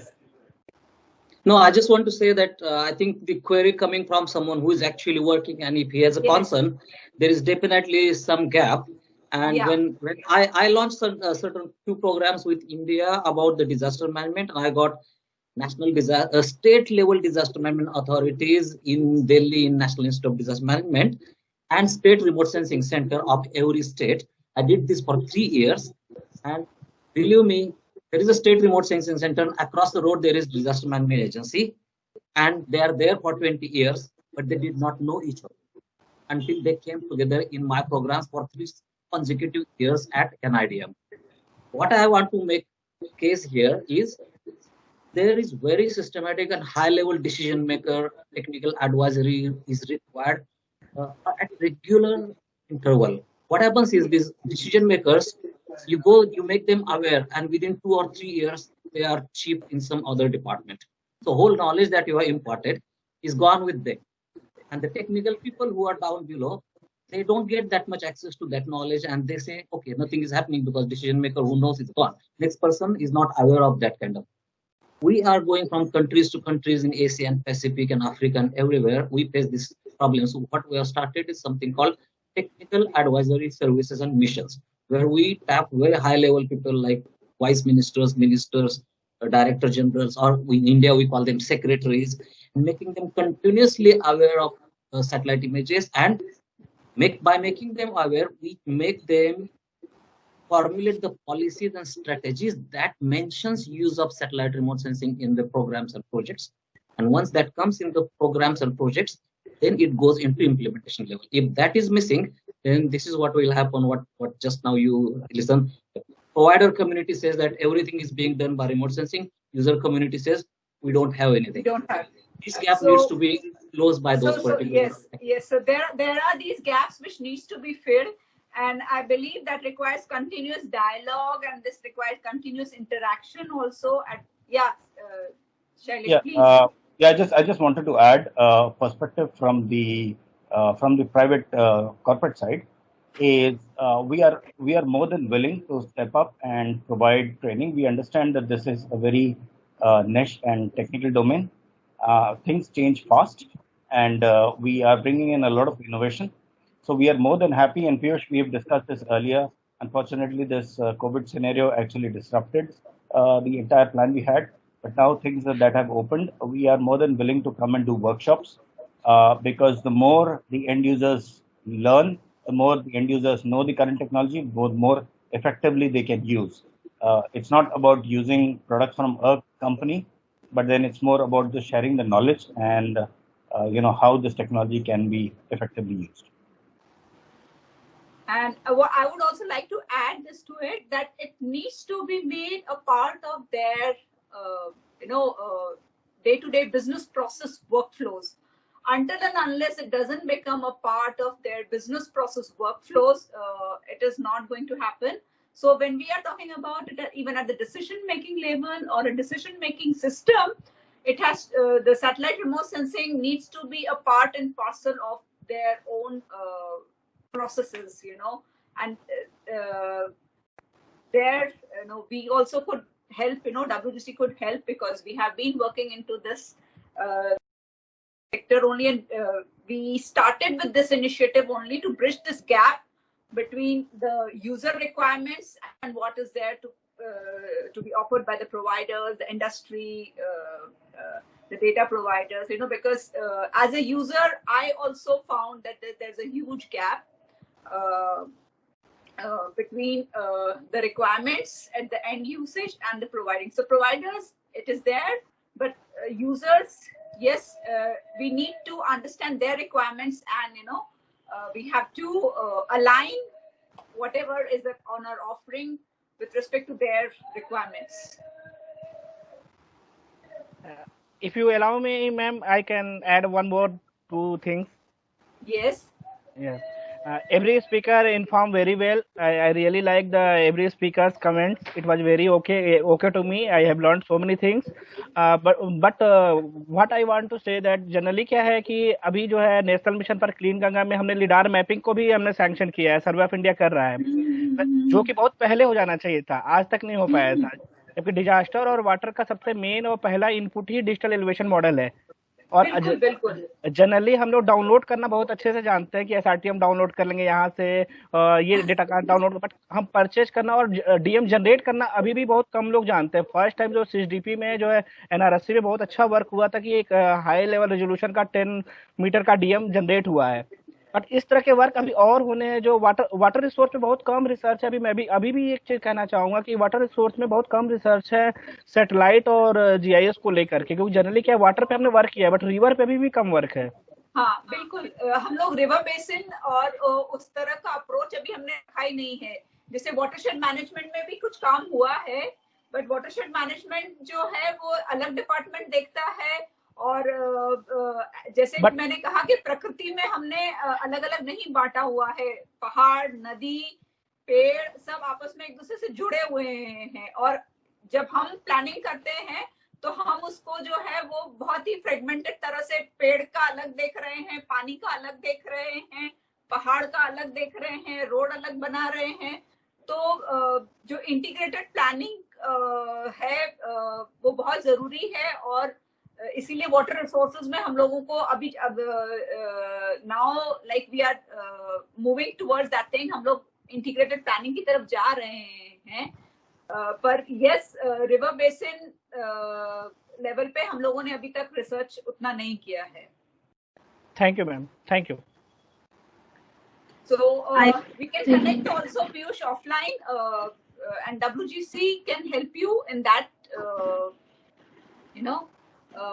building the capacity, because that's our main motto for building the capacities, mostly from the user perspective.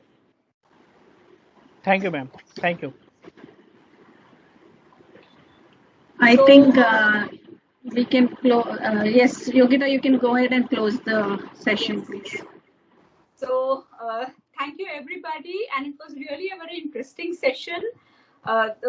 We expected a lot of participants to join, but thanks to the participants who came, and it was really a very interesting program and stories. Yes, all our Spatial Talks will have stories. So tune into Spatial Talks for our the year-long series which we have planned for the next year. Because we earlier we planned for these Spatial Talks to be in some auditorium or something like that, but we thought that we can use this opportunity of web platform also, and we can start building the momentum of telling the stories, because with stories we connect, we are able to relate. And ma'am, आपका जो book है I'll also try to get that book, and maybe we can have an English version also of that book. वो हिंदी में ही बनाई हुई है ताकि हिंदी के लोगों के साथ हम अधिक जुड़ सके। इंग्लिश में तो बहुत सारा लिटरेचर है। हाँ, पर स्टोरी टेलिंग नहीं है ना ma'am. So stories need to be told, now we need to tell the geospatial stories. Okay. So we thank you very much for making us a part of this. Thank you to all the panelists. Thank you very much. It was nice interacting with all of you. Thank you, everyone. Thank you. Very informative. Thank you. Thank you, ma'am. Thank you all the speakers and all the participants for joining us for today's session. Thank you very much.